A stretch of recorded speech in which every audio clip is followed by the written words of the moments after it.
EmpowerYou Podcast is devoted to bringing real-world wisdom and encouragement to our listeners. We discuss a multitude of life principles and the process from an economic, cultural, and societal perspective. We believe that through tough conversations and shared wisdom, we can pave the path and leave a ladder for the future. Subscribe to our channel and let us empower you.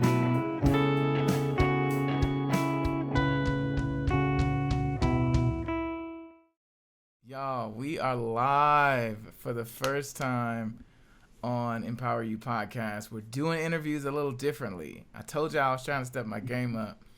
Well, I was stepping my game up, and so I am.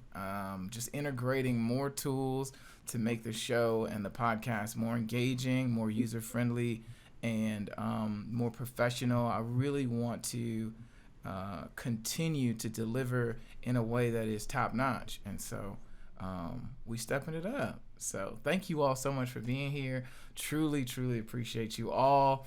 But let's get to this interview. Okay, so listen. All right, you may have read the title. The title is called I Am Enough.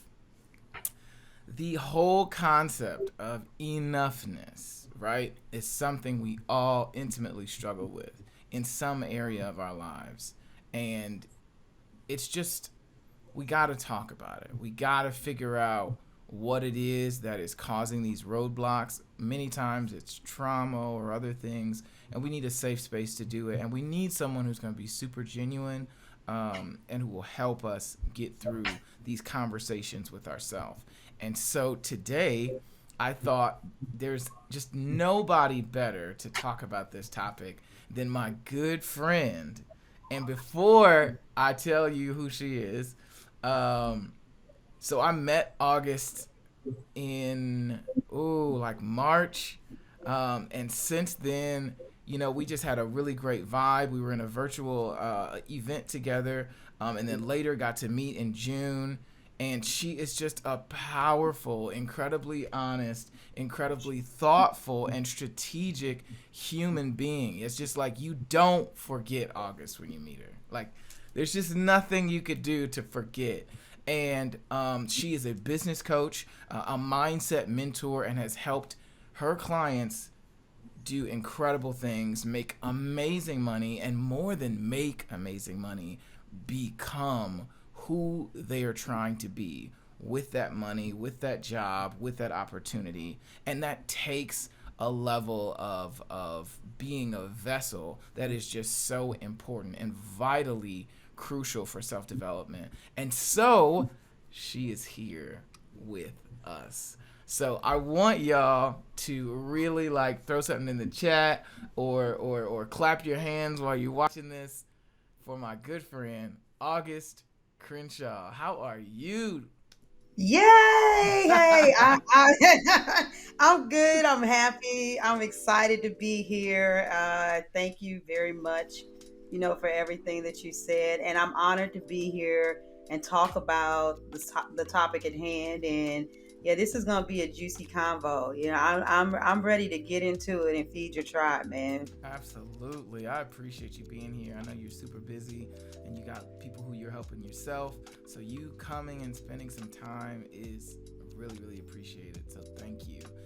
Before we get started, before we roll into these questions and all the different things I want to ask you, tell me a little bit about yourself, how you got started, what you're doing now, and what is the one thing you want people to know about you?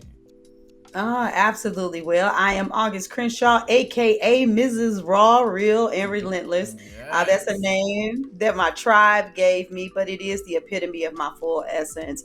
Of course, I am a wife, I am a mother, but I am a creative. I literally a creative. You know how they talk about the war with entrepreneurs? They got so many talents. And so I can take on tasks like using paint or resin and make things literally. I was a hairstylist actually for 20 years. I am highly intuitive, which is what took me on a journey completely out of my comfort zone. Got this wild epiphany one day. I was supposed to stop doing hair, go into jewelry design, move from St. Louis to another city, Houston, knew nothing about it. And when I got there, I realized that my calling was to be a coach. And so I stumbled into these internet streets not knowing anything, but my resilience and my relentlessness, I figured it out. Got a lot of ups and downs that I went through with trying to figure out how to make money online. It was not as easy as a lot of those 6 steps to 6 figure in 6 day coaches were trying to finesse me with. But I'm here, and I'm not just standing. I'm doing what I do, and I'm helping other Black women, show up. And so the one thing I would want to be remembered for is the sister that helped Black women truly be unapologetically authentic. I want to be known as the woman that dominated in that, because I watch a lot of successful women damn near lose their hair because as they go to levels of success, they realize that it's still not fulfillment, whether it's a PhD, a job, success in their entrepreneurial endeavor. There is still a piece of our power that I feel that just gets neglected. And so we only show up so far. And there's always a safety. Yeah. And I want you to bust through that ceiling. And that's what I want to be remembered for. Absolutely. Oh, that's a lot. I think when you talk about, success as being more than just, the amount of money that you get, but who you become. And sometimes you can get the money before you become the thing, before you become the person. And you can confuse the two and start thinking that your money or your monetary or possessions equate to the value that you bring into a room. And it's just not the same thing. And there's not enough of that you see, like everybody wants to stunt and talk about how cool they are. But the reality is, we have to be the person, not just accomplish, whatever, get in the bag or whatever like that. I think that is so incredible. Ugh. Facts. Real, raw, and authentic, huh?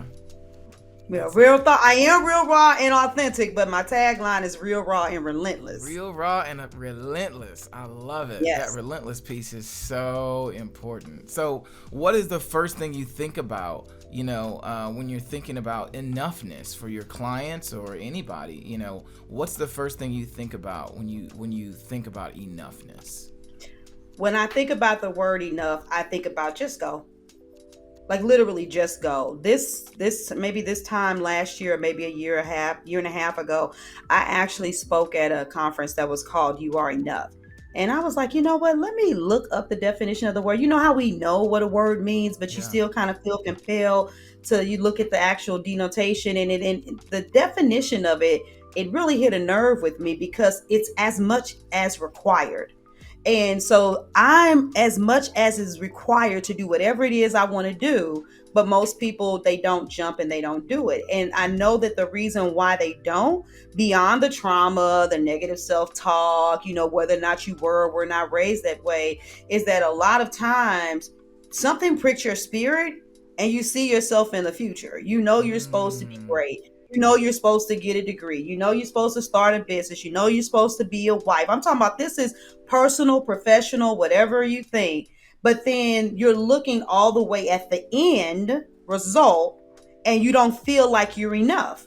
And you know what? Right here, right now, let's keep it personal. Let's not even get professional yet. You may want to be a wife. You may see yourself as a wife, but you don't feel like you're enough to be one. That's because you're already visualizing yourself married, sharing the bills in the house. But you have to move in such a manner right now.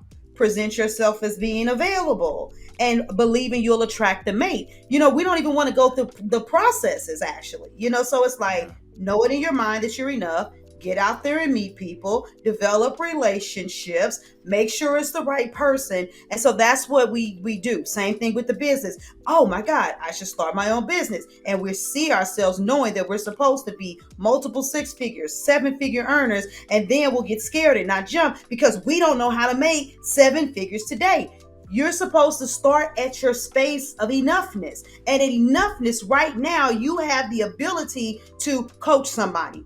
And you know what? You might only have 3 clients, but if you go all in with as much as what you have in you, those 3 clients are going to be transformed. And you're growing, you're being while you're becoming. And so you'll be enough for this phase. And then you'll get to the point you mature, you can have 10 clients and you're enough for that phase. And so most of us, when we think I'm enough, you'll soup yourself up. I'm enough to be all of that thing over there, but it's not enough right now. So people don't want to embody the process. They don't want to enjoy the process and realize that there are degrees to enoughness. Yeah, there are degrees to enoughness.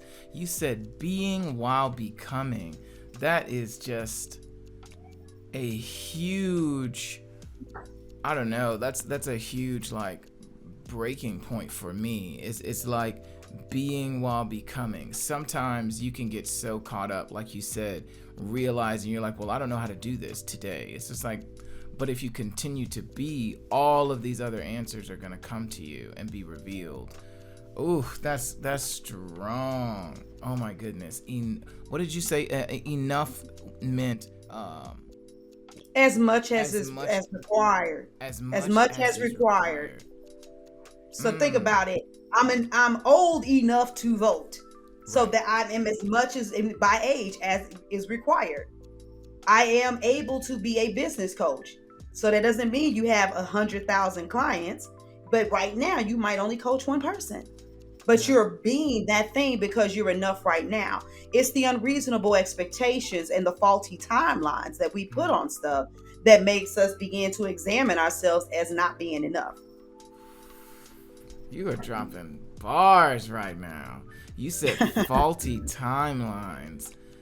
Oh my gosh. I know about some of those, man. I tell you what, you put so many expectations on yourself and then you feel like you're not enough because in some time frame that you made up that it's not going to work, or that it's not going to happen, or that, you're not worthy to keep on pushing and to keep on moving. I think that is that's so strong, oh my goodness. Can I share something? Oh, absolutely. I did a talk at my family reunion. It was a virtual event.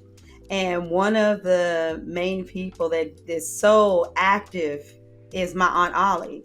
And she's almost 90 years old. And some of my other great aunts and stuff are there. And they are upper 70s, early 80s. So I'm 45. If statistically I live as long as my people are living in my family, I got a solid 40 years to go. So in the spirit of enoughness, with me being 45, it ain't gonna take me 20 years because I'm already successful in my business and growing. But let's just pretend I'm starting at square one. If it takes me 20 years to figure this thing out, I will be 65 years old, retirement age, when most people then end up going to get a secondary job because their retirement is not enough. If it took me 20 years to lock down entrepreneurship and gain financial freedom, the question is, would I be satisfied? And knowing that I still got another 15 years to go until I'm 80, or 20 years to go until I'm 85. To say that I did everything that was possible in order for me to experience the last part of my latter years, living and experiencing what freedom looks like, hell yeah, it's worth it. And when you stop thinking about things from just the scope of yourself, what have I left behind for other generations that are watching me, that will see what I've done, for my children and immediate family, with raising their expectation by being the visual representation of what's actually possible. I mean, like, come on now, it's worth it. So you want to have a goal. You want to set timelines, but you don't want to be married to them, because you never know what's going to happen. And if you go all in, you might trick yourself and do it more expediently than you thought if you're more into the process than you are the time frame. Ooh, man, that's facts. I know I'm a very impatient person at times. I see things far out into the future. And I often can be a bit frustrated because I see things so clearly, so far in advance, to where you're like, am I just tripping? Or does this even exist? This seems like such a far out there thing to really believe about yourself or about what you're capable of. And so you start to look for signs everywhere for that event, not for the pieces that will get you there.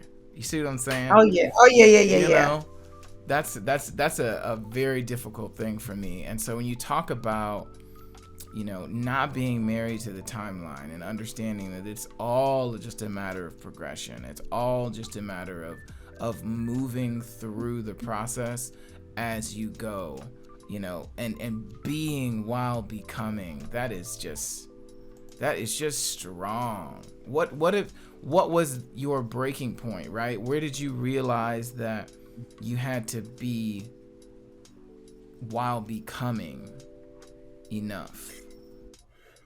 So that's there's degrees in my life of when I've known I was enough.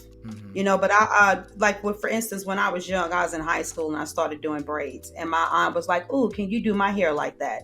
I was like, "Yeah, auntie, it's gonna be $15 for those dookie braids." And she immediately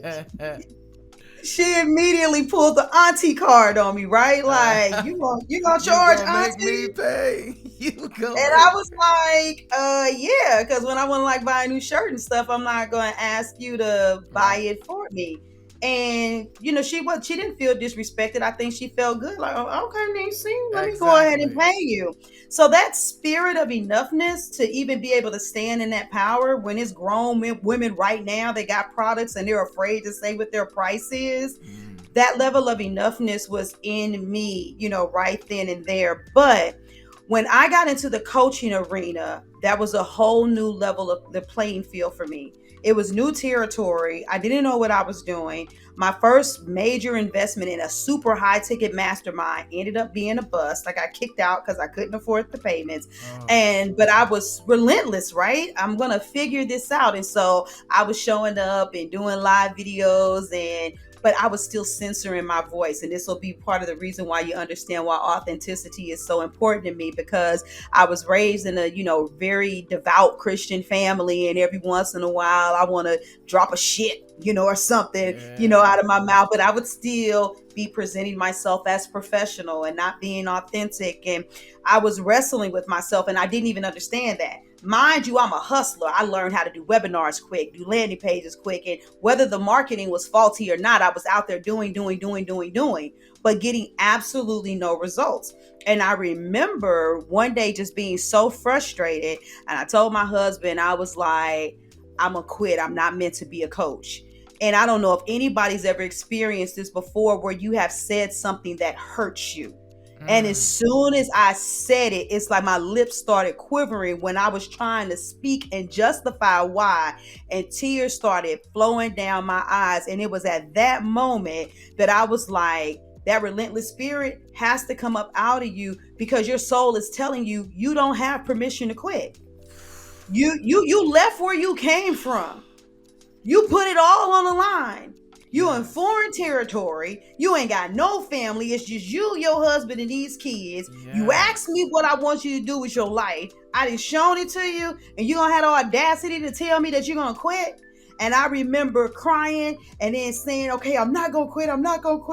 And I reached out to a girlfriend of mine that was watching my videos from high school. And I looked up at the sky. I was like, I'm gonna be a coach, even if I gotta get my first client for free.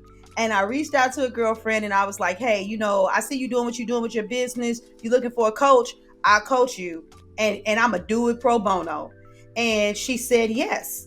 And I had her sign a contract and everything, so she understood the parameters of how I wanted her to show up. And she started getting success within the first 30 days. She did baked goods. She went from like 5 clients to 4 clients. She got her first commercial contract in like 90 days of us working together. And then going to Toastmasters, one of the ladies said, what do? I want to take you to lunch.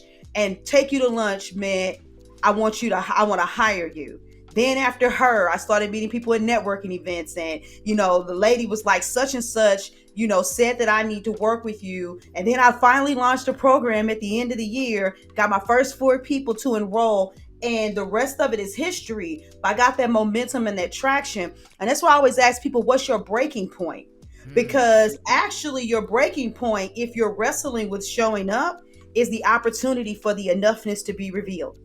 And so without care, Dennis Kimbrough asked a question on a video around the same time frame. He was marketing the Wealth Choice, that his book after he wrote Think and Grow Rich, a Black Choice.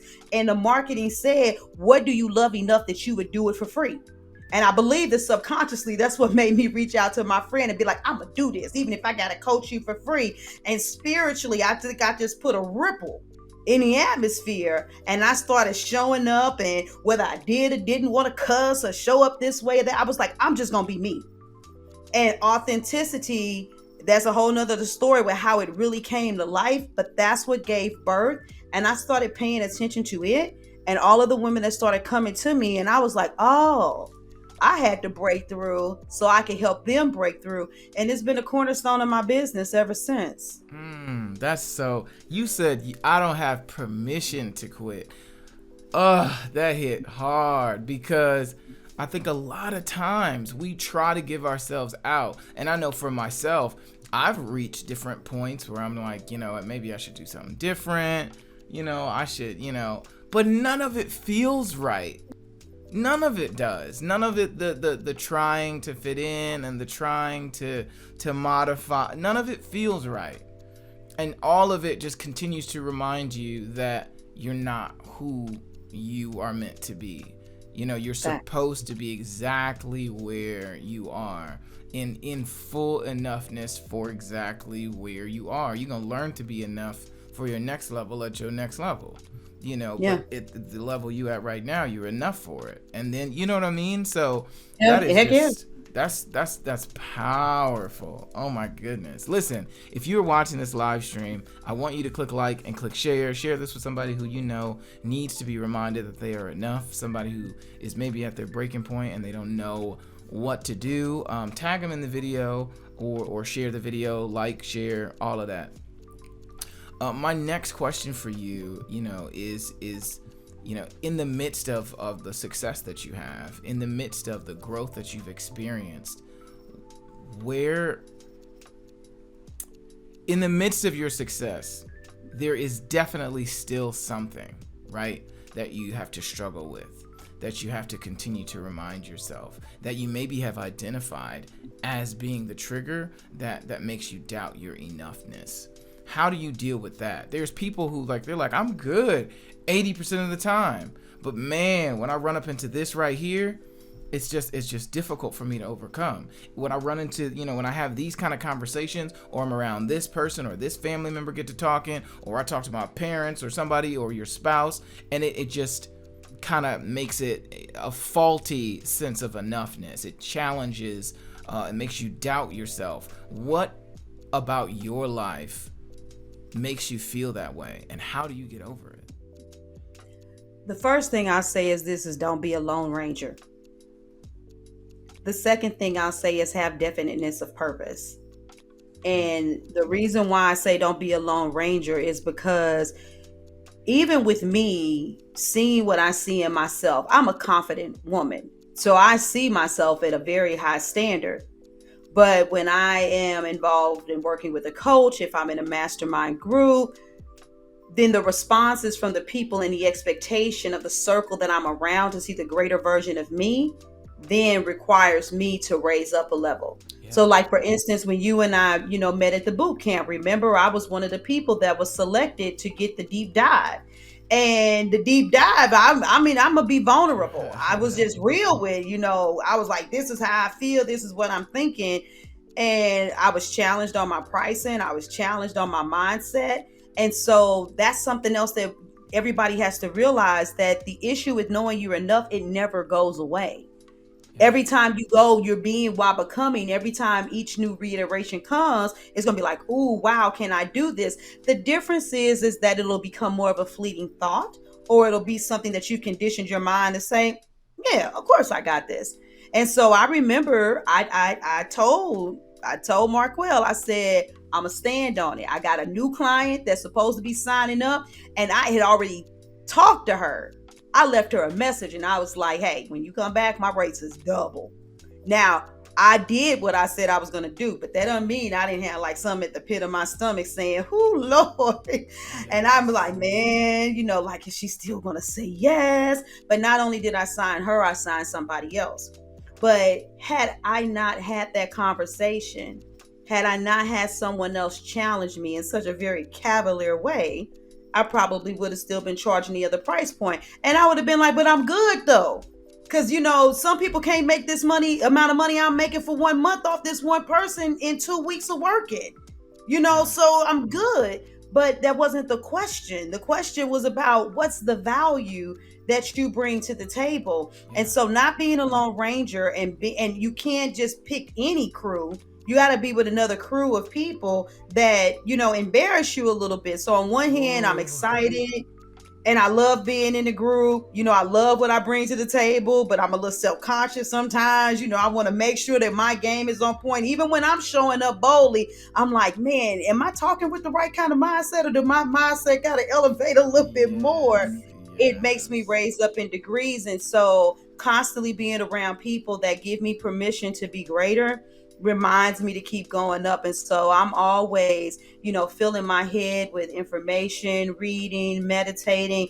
I am intentional about raising the vibration of myself so that being enough is not a trigger for me. But when it comes up, it's like, oh, okay, next level. Yeah. That's where I'm at. Ooh, that is so good. When you talk about, being in environments that remind you that, one, you got work to do, but then two, that you deserve to be here. You know what I mean? Like, I'm always a lone ranger, to my detriment. Sometimes it helps me do things because I just have learned to protect my intellectual property. But as I get older, I'm like, bro, you need people. You need to be in environments that inspire you, that's not all dry. Like, you can think yourself into circles and never arrive at the enoughness. You get caught up on the look, the logistics, the timing, the obstacle. You never get quite to the enoughness though. And being around other people who will challenge you because they see where you got stuck, and that is vulnerable. I think maybe part of being enough is being vulnerable enough to be yourself, But it's owning your story though. When you're vulnerable, then you're saying that, this is all of me. So whether it's, the abortions or, like me, if I have to, I can get into that place without necessarily being Becky, where I say here, there, and care. I'm from St. Louis. So I'll be talking, I'll be like, look over here, there, care. Look, when you do it right there. I'm from STL. And so rather than police myself and make sure that, the way that I speak is good enough, I just say, hey, what I'm saying is potent and powerful enough that you need to not worry about the her, there, or the care. You just need to hear what it is that I'm saying. And so for me, I'm not trying to police myself. I'm very vulnerable. I own my story. And in owning your story, that quote that says, our deepest fear is not that we aren't good enough. Everybody loved the Merriam-Webster quote. It's actually one of my favorite ones. But you got to realize that the vulnerability is how you show that you rise above your deepest fear. Because sharing all of the setbacks and all of that stuff shows how you were able to illuminate your light no matter what obstacles came your way, which then gives somebody else permission to illuminate their light and see that they can overcome no matter what. We got enough of the highlight reels in social media. We got enough of the people making it look like, oh, all you got to do is this, and everything is going to be poof like magic and unicorns and all of that stuff. But what about the people who need the stories of perseverance? Those stories are real and those stories are necessary. You don't want to just stay there. You want to talk about greater expectations and, making bold and big moves. But everybody that's done anything great got a story to tell.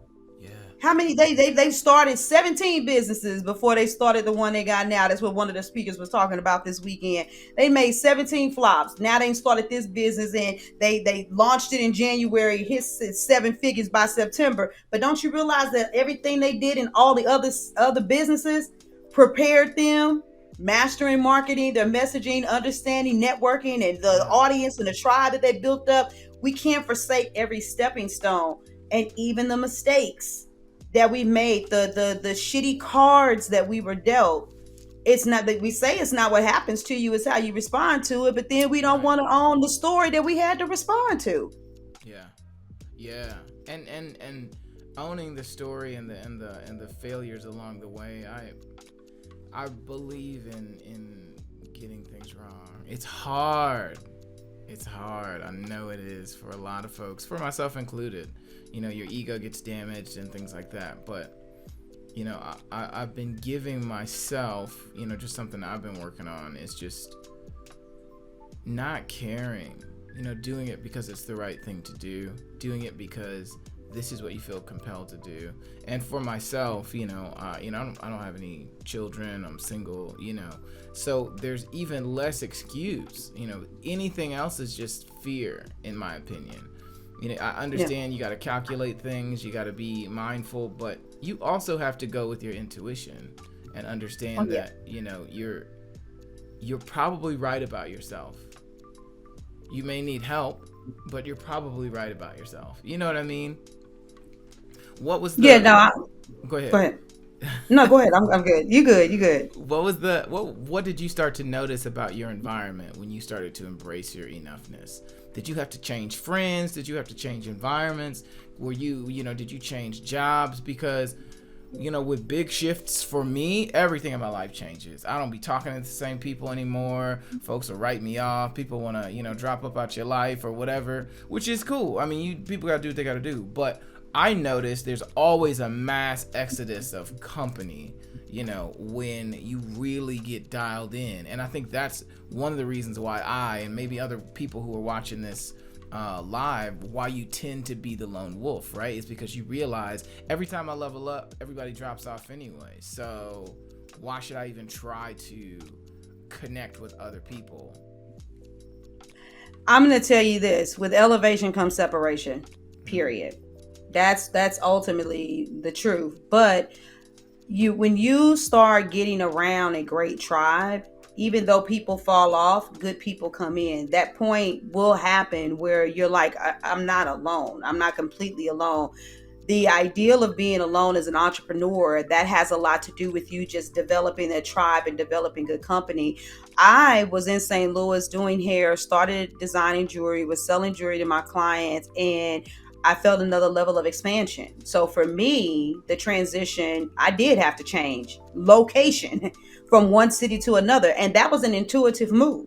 But then even when I got to that city in particular, there was one cousin that lived there, and it was like a rekindling of the relationship. But as long as I was trying to find myself, because it didn't happen immediately. It was about a little bit over a year, maybe a year and a month after I had been in Houston before I recognized what the call was. I had a good friend that was excited, with me. She was like, yeah, girl, you should do it and do your YouTube videos and all of that stuff. She came out dissing after the first couple of videos, not constructive criticism. Trust me, I know the difference. And I had a cousin that, it was like, Dad, and he didn't have to do this, because people are not supposed to support your business.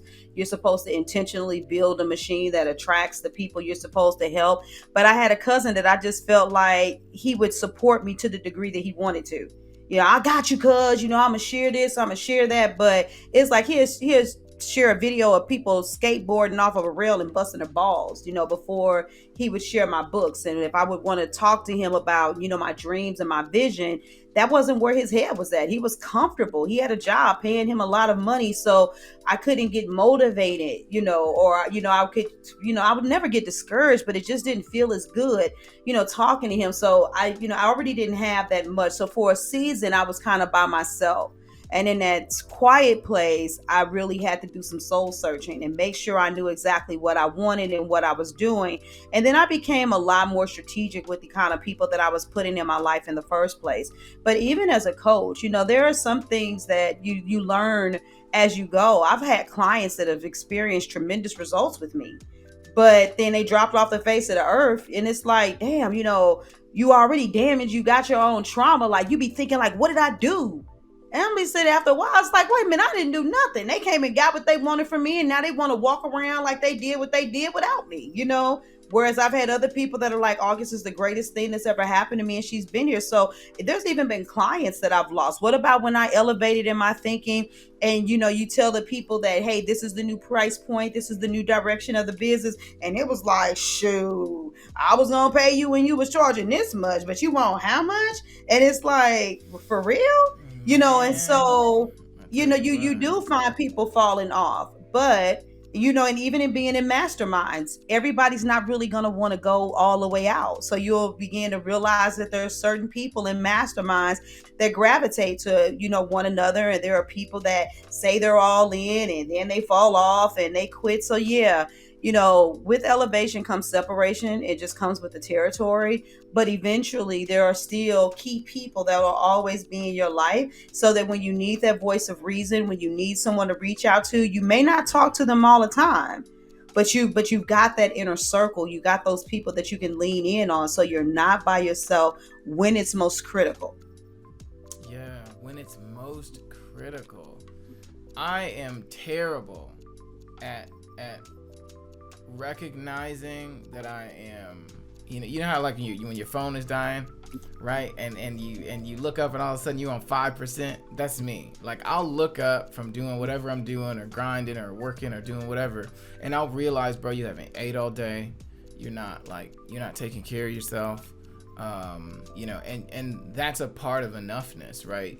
You're good enough to take a break, bro.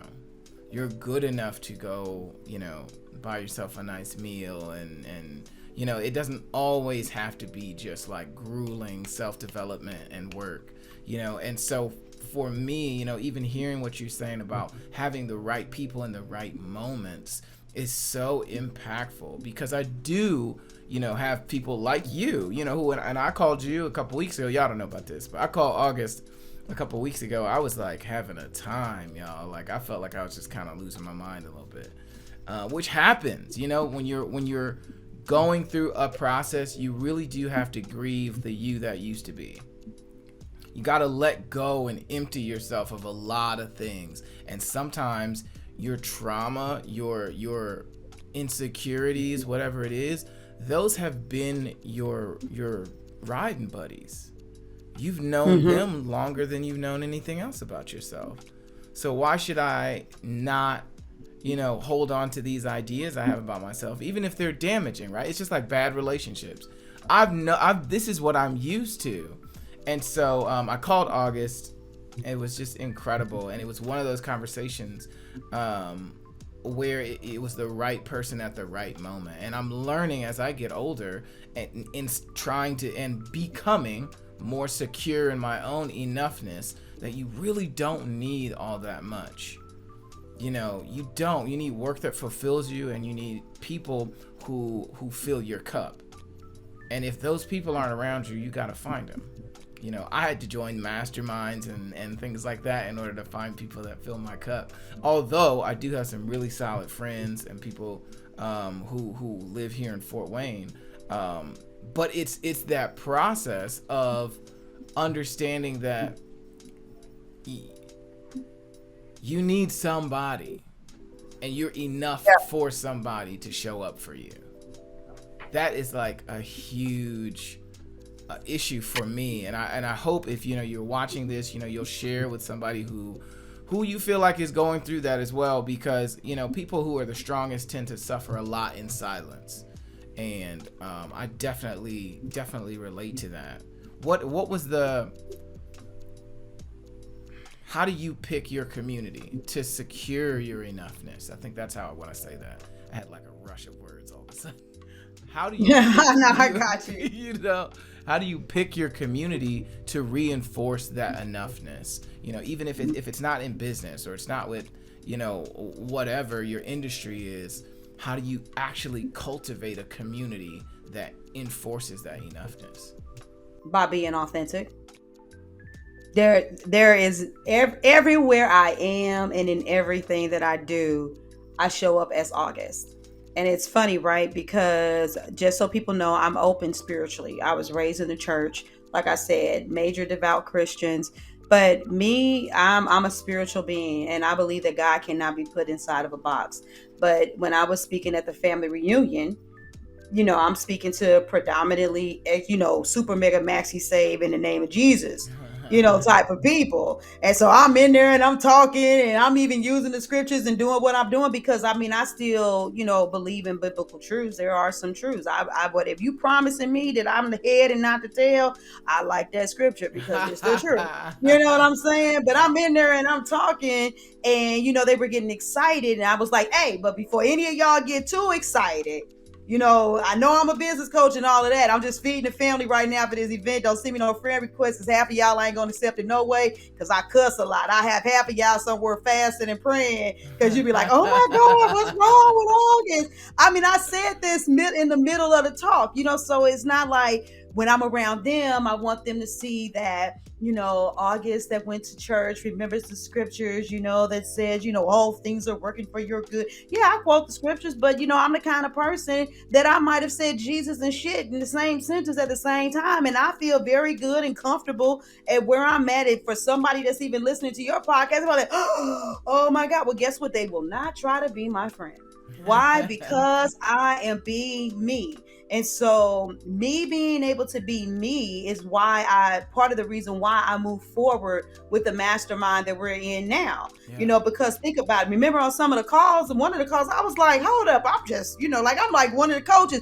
I ain't trying to be funny, but y'all in here saying X, Y, and Z. And when I look in the group, I don't see no post. Y'all wasn't asking for no help. You ain't do this. You have CEO mentality, blah, blah, blah, blah, blah. And I'm like, okay, I don't know if after this over with, they going to be like, we appreciate you trying to empower the tribe. However, next time, perhaps I'm ready for it because I've experienced it. But that's not what happened. And even now, I don't always have something to say, but weeks ago, it happened with another gentleman. And I was like, hey, I ain't even trying to be funny. You looking at this like this, whoop, whoop, whoop, whoop. And he actually came into the group and was like, I appreciate the things that Auguste said.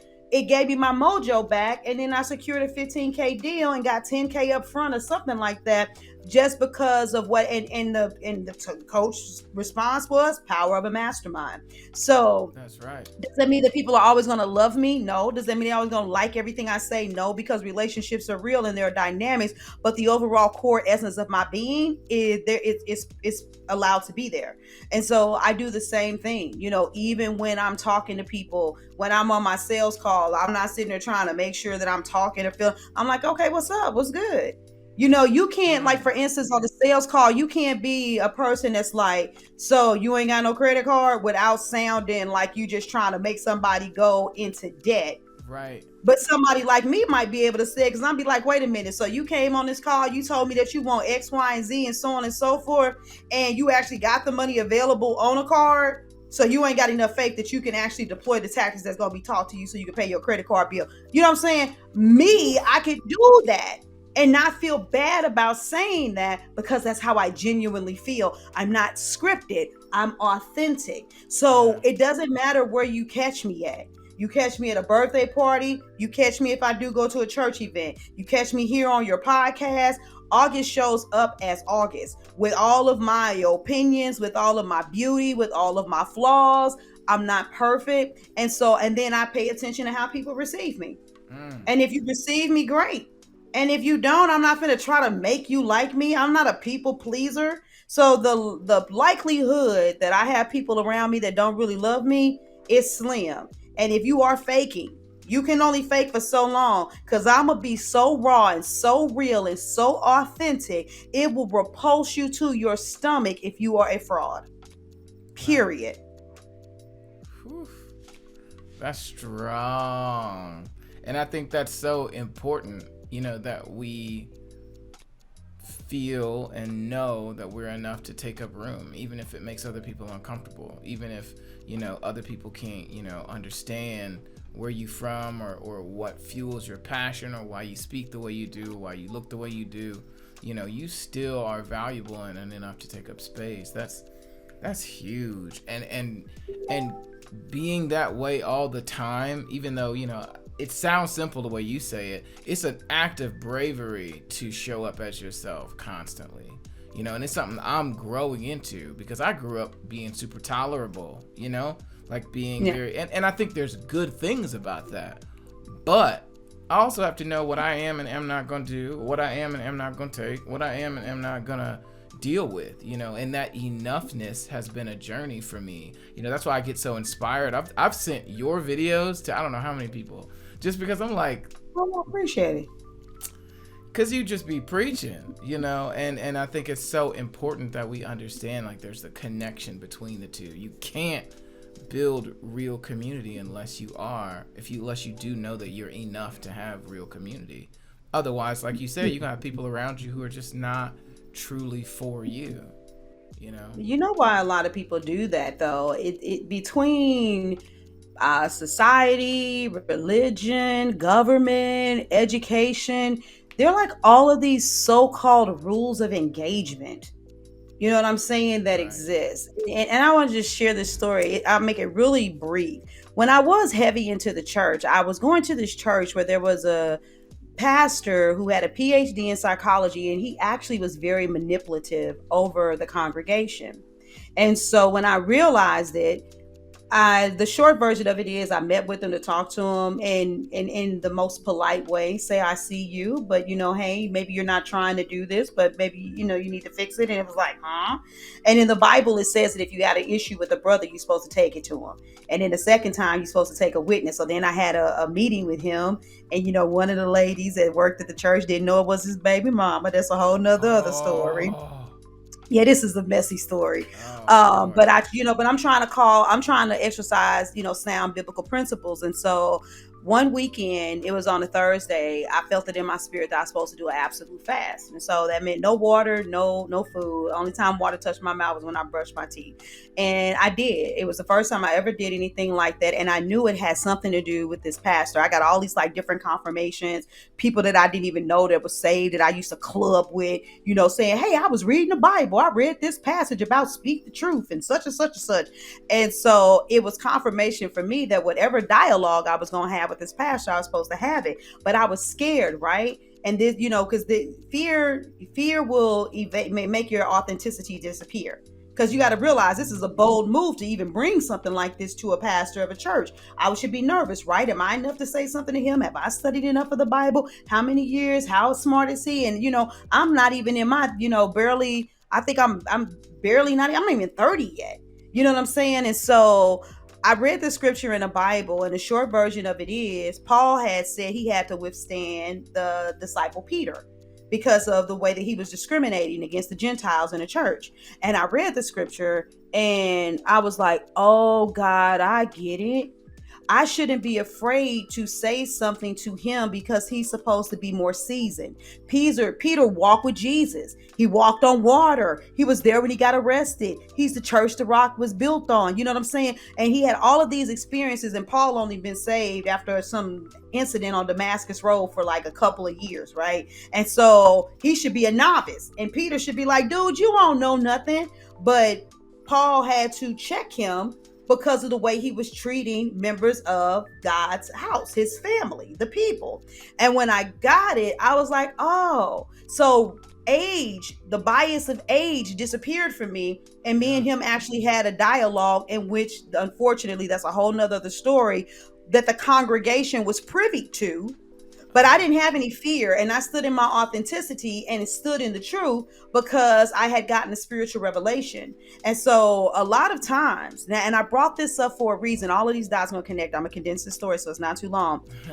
A lot of times, especially with women, they do not show up authentically because usually they got to address their trauma. We've been talking about being vulnerable, owning your story, and all of this stuff. So like really think about this and put it all together. But if your mother allowed your daddy to abuse you, or was your biggest competitor, because there are a lot of women that deal with moms that are jealous of them, coming out and being authentic and standing in their power, even if they don't tell their story, could have their mother looking at them like, oh, wait a minute, so you shining now? Because they, you know what I'm saying? So they don't want to speak their truth, or they don't want to show up. And so it's the age dynamic. It becomes the hierarchy of the family and who's the elder and so on and so forth. So there's all kinds of reasons why people don't show up as their authentic self. So even fast forward, once again, I spoke at the family reunion, and one of my aunts was like, you know, I was always worried about you, August, and I'm just so proud of the woman that you became. And me and her actually had a private conversation. And I was like, hey, you an entrepreneur just like me. When you was selling silver, you called me. When you was doing the deregulation of utility companies all the way back in the day, you called me. Every time you had an entrepreneurial thing, you obviously saw something in me that you wanted to know if I wanted to be in your downline, but you never called me and said, how are you doing? How are your children? How is your marriage? You a young lady. I know you staying on your phone. On your own. Do you need anything? I said, so I ain't gonna even lie to you, auntie. I was kind of put back now that we in private by the fact that you said that to me. Oh my God, I'm so concerned about you, but I'm proud of the woman that you became. You don't have a right to say that to me because you never exercised any concern. And you know, and I didn't necessarily say it as rough, but I did use those words, and I explained it to her. I said, you're no different than the rest of the family that was not there. Nobody checked on me. I've been doing this journey without y'all for a very, very long time. Now I'm cool. I'm not mad at anybody. That's why I was able to facilitate, you know, with the family reunion and all of these things. Somebody else would have been like, oh my God, you said that? I did. And you want to know what happened? We talked on the phone for about an hour with her understanding more about me and just saying, man, after all that you went through, and to know that, you know, this happened and that happened, and now I'm putting the bullet points together. She didn't feel disrespected or slighted because I wasn't disrespectful. I honored my truth. And so you have to set the standard. You teach people how to treat you. So I'm telling y'all, when I say that I'm authentic and I show up as me, it doesn't even mean that I'm perfect. If I make a mistake, I will also authentically go back and apologize. But there's no big I's and no little U's. Respect is respect. It doesn't have an age. It doesn't have a color. It doesn't have a spiritual denomination. If you want it, you have to require it. And when people show you that they will do otherwise, you don't even be mad at them. You keep it pushing. That could have been the last conversation that she and I would have had. I'm positive that it is not. Yeah. Wow. It seems so difficult though, August, because I feel like you get really punished by your family or by anybody who you care about the moment you establish boundaries. You know, the moment you say, this is who I am, this is how I'm gonna be, this is how it's gonna be, this is how I'm running my life, you know, you get, it's like a punishment that happens. People will either stop supporting you or they'll stop, you know, being, you know, whatever they were to you. And I think that's a really difficult thing for people to really combat, because, you know, we all are humans and we desire connection on some level. And so when you establish those boundaries and people rebuke you, for lack of a better term, because now they can't treat you how they want, I think sometimes it's easy. I understand it probably is not the best, but sometimes it seems easier to just let people feel how they want to about you, and you continue to just get whatever you were getting out of the situation. Do you ever run into that with any of your clients or the people you speak with? Heck yeah. But the question is, are they really supporting you, or are they really supporting the image of looking like a good person? My family used to do that. You know, they would tell me but it's the truth. There are certain members in my family that would call me stupid and tell me I ain't have common sense behind closed doors. I was going to grow up to be the kind of woman that needs somebody else's man. But let there be an event and they needed me to be I didn't heard some things. But let there be an event and they need me to be the speaker there. Oh my God, you know August, she's so articulate, she's so smart, she got photographic memory. Why? Because then they get to tout I'm in their family. You're the such and such person that helped raise me or something of that nature. So was it really for me or was it really for them? And and so yeah, of course the boundaries come up, and it does feel like a punishment if you don't have faith and believe that you can actually develop new relationships. People say that they would rather embrace the devil that they got in their life rather than the potential one that they don't know or they don't see. Nobody wants to embrace the unknown, but that's also you not believing that you are as much as required to attract a different set of people that will respect those boundaries and love you where you're at. I personally believe that it's ingrained in us that there is an emotional attachment. See, for me, it's one of those things where if Kim can't do this to me, then why can my mother do it to me? Is it because of the label of mother? So for me, I take off labels. I don't care if you grandma, auntie, sister, cousin, / whatever. The behavior that you've exercised, is it okay? And so a lot of times people don't understand that if you don't set the bar, if you don't call people to a higher level of behavior towards you, then they will continue to surrender to what they're used to as well. I actually had probably about 3 years. My grandmother, rest in peace now, rest in power, where I did not have a relationship with her because she would not respect those boundaries. But something happened and she reached out to me and she was like, I want you to come around. And there was a big old thing with my grandfather being sick and all of that stuff. I said, we got to have a private conversation. I was like, when your daughter did this to me, you had something to say. But if a chick named Keisha on the street did the same thing to me, it would have been horrible.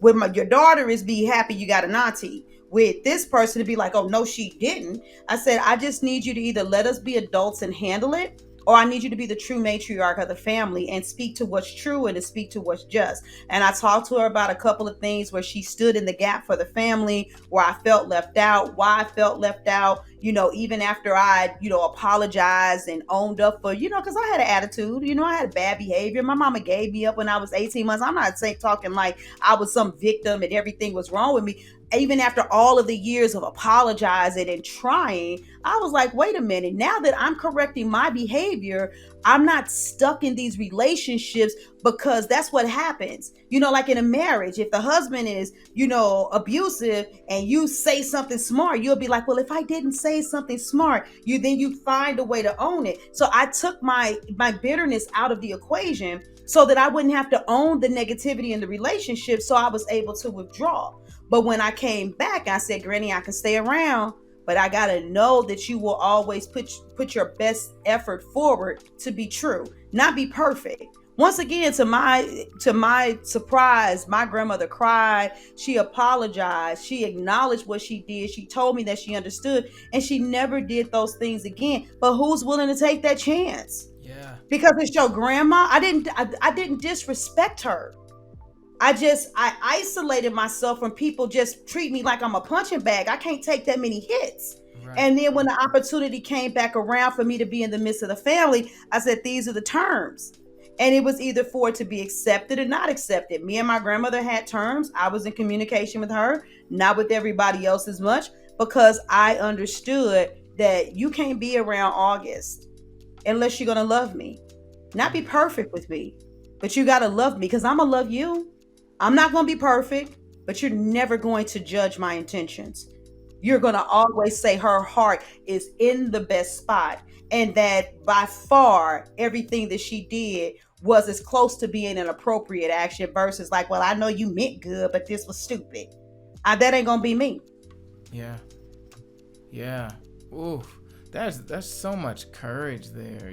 I think that's what I keep coming back to is the you have to take the enoughness. It's not something you have to, it's an active motion of claiming your enoughness, even when you're not sure, or even when you are, what was the term again, as much as required, right? Isn't that the term? Yes that as much so as required. Powerful to me, because we could go through any number of things in our life that that can reinforce feelings of insecurity or lack or anything, and so understanding and actively participating in the thought that I am as much as is required that's just so powerful, and for myself, as I continue to learn and grow, I'm okay with it. Like I'm if it means I can't do something, or someone doesn't want to be around me, or I can't live without the boundaries, and I'm learning to add more and more and more, because of just what you said. It's like, are you really here for me, or are you here for you? That was deep. I think all of us, anybody watching this, think about the people who are in your life. Are they there for you, or are they there for them because they just want to kind of ride for free off of your energy, or your popularity, or your talents, or your brightness, or whatever it is that's special about you? Like, people just want pieces of you, but they don't want to nourish you. I just think that's so good. Oh my goodness, that's so good. I gotta listen back to this like a couple times. You just be laying it out. Listen, so we have to wrap up eventually, just because it's part of the process. But Right. I want you to do two things for me. One, I want you to give us a thought exercise. I want you to give us a thought exercise, because when we're listening to this stuff and we're just going about our daily, somebody might have their phone propped up on the counter, and they're washing dishes or doing whatever. I want us to really start to practice implementing mentally and emotionally the things that we need, because once we get that awareness built in, we can start to identify things don't look the same anymore, just because you're starting to build that awareness. And the next thing I want you to do is really tell us how we can get a hold of you, how anybody who's watching this live can connect with you and work with you, or just be in your presence, because you have a very healing, direct, transparent way of presenting hard truths. And we need that. That's one of the things we do with EmpowerYou Podcast, is we have tough conversations, and because we have to pave the path. And there's many paths, right? But more times than not, the ones we need to be following are the ones that are not paved, right? There's all these acceptable things we're supposed to do, and we live these acceptable lives that really don't equate to anything. You still dealing with the same trauma you dealt with when you were 16. What does it matter whether you married and got children now? Like, what are you pouring into your kids? You know what I'm saying? Like, and even for myself, I coach people and I help people, but I have to understand constantly that my first priority is to keep pouring into myself, because that's the only way I can truly be of service to other people. And that requires having boundaries. That requires cultivating a very mindful group of people around me. And that, that's bravery. So what's our thought exercise, and how do we get a hold of you? I want people to go into the past. So there's this book called The Power of Now, and it talks about how you need to be in the now. But whether we want to admit it or not, most of us are so eager to get away from our current situation in life. We want to get to the future. I can't stand it now. I got to go ahead and make multiple six figures in my business. Or you're constantly running from your past. You don't want to be around anything like it, because your family, your situations remind you like of all of the failures and things that went wrong. And so I want everyone to make a habit of looking at a time in your life, possibly when you have had the greatest level of resentment, anger, felt like you were alone, or anything negative that you can think of, and say, I'm going to intentionally find the positive side to this. So I could go back, for instance, and look in the past and say, you know what? I remember when I wanted to get a car. My grandparents co-signed for cars and houses for everybody. Here it was. I had been responsible, paying my own bills. They would not do it for me.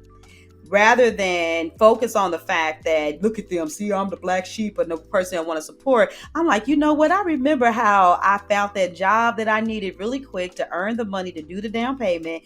I remember walking all the way from my house for 2 miles to get to a Metro Link because I lived in the suburbs. After I found this job, there was no bus that would get me there. I could catch that bus and get all the way out to go, take my daughter to daycare and then catch the bus to go to school. I did that for 90 days. And I did something all the way back in 1997 that people wouldn't have been able to do. And I bought a car and only had a job for 90 days. There were no buy here, pay here lots. And so then when I think about that story, I'm going to say to myself, so what does that say about me?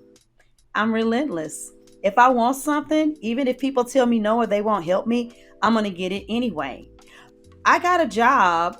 I got a car in a time frame that most laws and stuff wouldn't allow. So that means I'm the kind of person that defies the odds, and I want you to really look at the essence of what you went through and how you overcame it. Only focus on you. And then whatever you're dealing with in your life, think about it and say, okay, so I've already proven through my own experience that I'm relentless and I'm going to get what I want, even if people tell me no, and that I can defy the odds. So if I'm struggling with something in my business and it looks like it's not working, I'm going to be able to do this because I'm not going to stop until I get it. And if it looks like things are going against me because of, my ad strategy or the competition, even though I'm only supposed to be looking at myself, I'm still going to knock it out the park, and I'm going to stay consistent without tripping off the time, because at the end of the day, I'm going to defy the odds anyway. It's going to happen sooner, faster than I could have, because you know what? That's the mark that's on my life. That's what happens all the time. So that's what I do on a regular basis. When I find myself coming up against something, I'll be like, wait a minute. So you don't remember back in the day when you got the job making this kind of money, or when you stepped in your power, you raised your prices. Don't you remember you were braiding hair and you lost 2 clients, but you got 5? Girl, go ahead and raise your prices in your business now, because even if the new clients, the clients that you thought were going to upgrade and renew their contracts don't, that means you got 2, 3, you're going to get twice as many people that's going to come and accept your new rate. You have your past experience, and we shouldn't forget our past. We need to reapproach our past and have a different perspective on a more positive light of what the past actually means, because then we begin to see what we're capable of. We get to see what the divine has truly spoken over our lives. And I don't care. You give me the ugliest situation, I will show you the sweet spot in it. If I can do it, you can do it for yourself. So that's the mindfulness exercise. Think about something that you overcame. Go ahead and pick the ugliest. Look at all of the characteristics you had to exhibit to overcome it. Now take those characteristics, the words that you come up to describe yourself, and speak life into your current situation, personal, professional, relationship wise, or whatever, because you got internal proof. So it's not a Bible quote. It's not a made up affirmation. When you speak these words, it's going to trigger something in your energy because you're speaking directly from your own life, which means the affirmations will have a greater impact. So that's the mindfulness exercise. I'm gonna stop. You want to say something? Oh my goodness. That's so much. That is so much, and it's so powerful, because I can only speak for myself. You do really have moments in your life that you just don't forget, and then a lot of them sometimes are very negative, and you felt a certain type of way. And I'm the type of person, I'm going to go through whatever, but I'm never going to forget how you acted. I'm just never going to forget it. And we could be cool and everything like that, but just know that I know. And I feel that way about myself too. So I didn't turn that on myself, and I'm just like, bruh, remember when you did this? I don't even forget the things that I do. So to think about them in a different way, look at how you overcame that situation in spite of everything else. Now attach yourself to that. It's a game changer. Man, don't think about how they tried to play you and use with racism and you didn't get the scholarships. Think about how, even though you went through all the BS and had to write the papers and maybe call the news, how at the end of the day you was the one you was the fixer. You got it done. You gotta see what's possible versus seeing all the obstacles that came at you. Don't look at the obstacles, look at how you overcame, because you're constantly overcoming something, which Yes. is technically overcoming yourself. So if you want to see what you're capable of doing, show the association. And if you do this with enough stories, you're gonna begin to see that. Yeah, so I got 51 million stories about how I've been relentless in my life. Like, Yeah. I don't call myself that, just like the thing with the pastor, where I was raw and real. These are not just made up words that sound cute and because it's alliteration and I think it's marketable or something. I got stories to tell where that line up with it. And then when you see me in my current action, and I guarantee you when you see it in my future actions, you will be like, yep, that's her. She is Mrs. Raw, Real, and Relentless. I'm speaking who I am. I'm not making something up. That's amazing. Oh my goodness. Y'all got some homework today. Y'all got some Yes, sir. homework. Oh my gosh. This has been incredible. Thank Like, you. I appreciate the opportunity. oh my goodness. Anytime. Anytime. Y'all just wait till I put some conferences together. Y'all not I'm even down. ready. Y'all I'm listen. down. Folks not even ready, August. They not I'm ready. down. Listen. I am so down. So listen, how do we get a hold of you? How do we follow you? How do we work with you? There's ladies, a lot, especially ladies in Fort Wayne, who are wrestling with some things, and they got their own businesses and things like that. How do they tap in?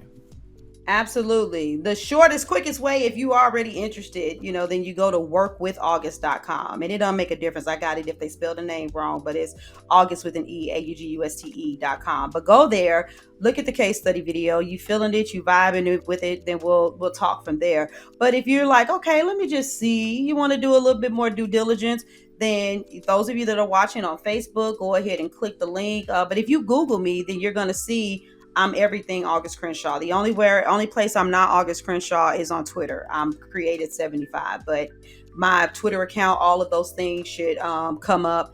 I've got a podcast, Real Women Don't Bitch. At the end of the day, if you if you just Google Auguste Crenshaw, you're gonna find me. You're gonna find me on Instagram. You're gonna find me on LinkedIn. You're gonna find me on Facebook.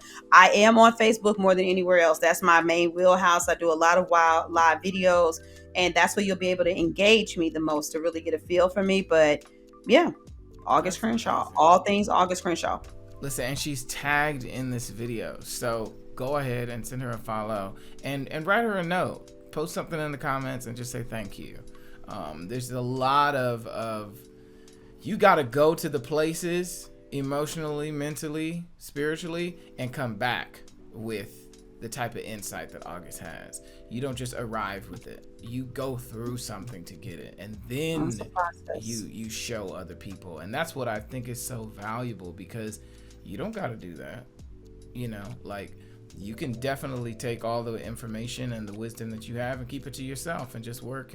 But you know that's part of your purpose, is to give to other people. And so Absolutely. at the very least, we can slide over there and just say thank you, and show you a follow. Again, that's Auguste Crenshaw everywhere. Thank you so much for being here. This has been incredible. I love it. Well, I'm excited. I appreciate it. Thank you for letting me pour into your tribe.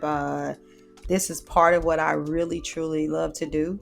Yeah. And so I'm hoping that you all are blessed. And please, the part where I was speaking about the thought exercise, listen to it like 5 or 6 times so you don't miss the instruction. You're like, oh, all she said was, no, like really, really listen, because I want you all to internalize it. I gave you a brief snippet of something that I take people through, but it is a game changer. We change the way we see ourselves. We change the way we show up. We change the world. Yeah. Period. Absolutely. Oh, absolutely. Okay, y'all. We got homework. We need to go say hey to August and tell her thank you. And we also need to do this thought exercise. I know I'm going to do it, because I got the more efficiently I can get past my own issues, the quicker and the more efficiently I can show up for myself, for other people I care about. And that's the real joy, right? Is to be healed, Yeah. Yes, big facts. Thank you all so much for being here. August, any last words before we shut this thing down? Nah, I'm good. We've been to start a whole nother other conversation. Listen, I'm gonna see you Thursday, right? Yeah. Friday and Saturday. Friday Is and it Thursday Saturday. and I'm gonna Friday? be I in believe. town on Thursday. Yeah, I'm top heavy at the beginning since we're not gonna Okay. be. I'll be there Friday morning though. We'll be at the mastermind meeting. Bet. It's going Bet. down. I know. I can't wait. I will see you there. Thank you so much. To everybody out there, make sure you like, share, subscribe. Go to August's page. Tell her thank you. And we're going to see y'all in another episode. Probably next week. All right? Thank you. We'll talk to you later. Deuces. Peace.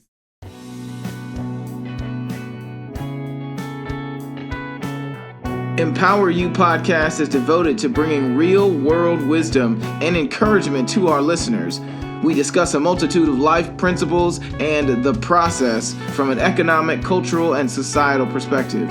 We believe that through tough conversations and shared wisdom, we can pave the path and leave a ladder for the future. Subscribe to our channel and let us empower you.